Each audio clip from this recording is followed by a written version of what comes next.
Hey, good day, guys. Today, I want to talk about in terms of how to pass CFA Level 2 exam in 30 days, right?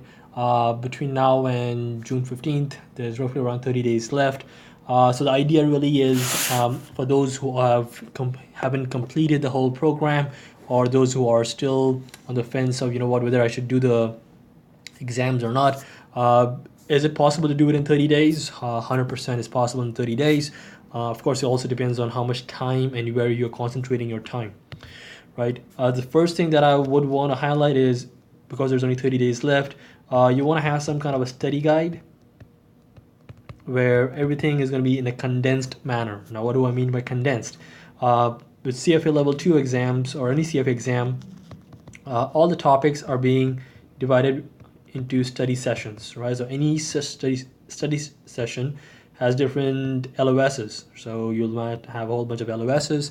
So the question really is, find a study guide which can condense these LOSs, right? So let's say there's an LOS, say it talks about explain or calculate X, Y, Z, right? So find a study guide which, hey, is going to break down into, in a particular LOS, you need to know these 3 or 4 important things, right? So because with CFA Level 2 exam, there's 120 questions and it's going to be a vignette style, which is going to be based on different study sessions.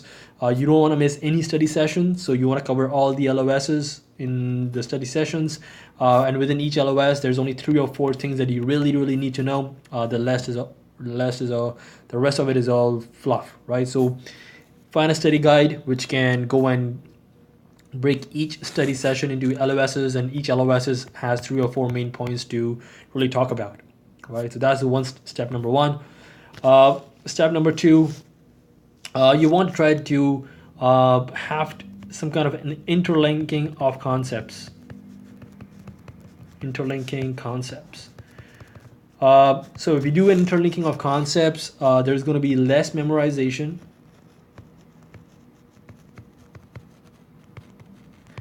and more of understanding,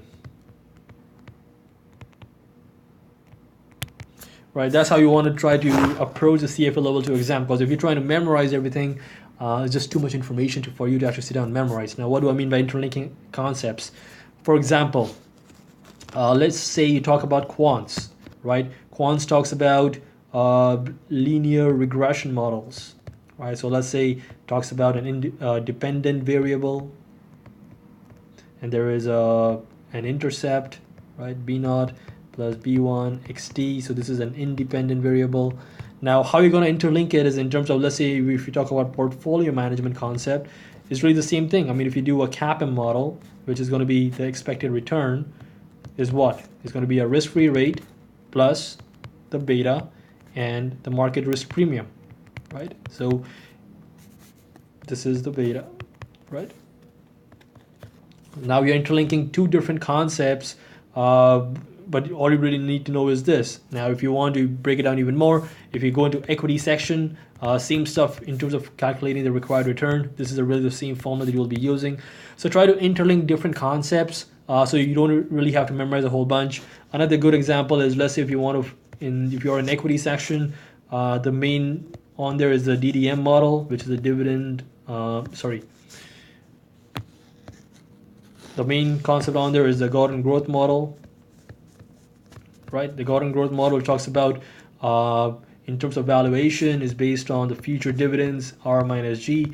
Using this particular concept, you can find out different stuff. You can find out price over earnings. You can find out price over book. You can go and find out price over cash flow, right? Price over justified PE. So try to interlink different concepts in such a way that there is very less memorization required and more on understanding, right? If you can interlink concepts, I think it would be easier and faster for you to understand stuff, and for you to and less memorization. So let's look at the third thing that I want to highlight. Third highlight is in terms of doing the examples. Right, not all examples are relevant. So find a course provider which can show you, which examples are relevant to the course, which ones is not. Even in terms of the examples, and there's practice questions.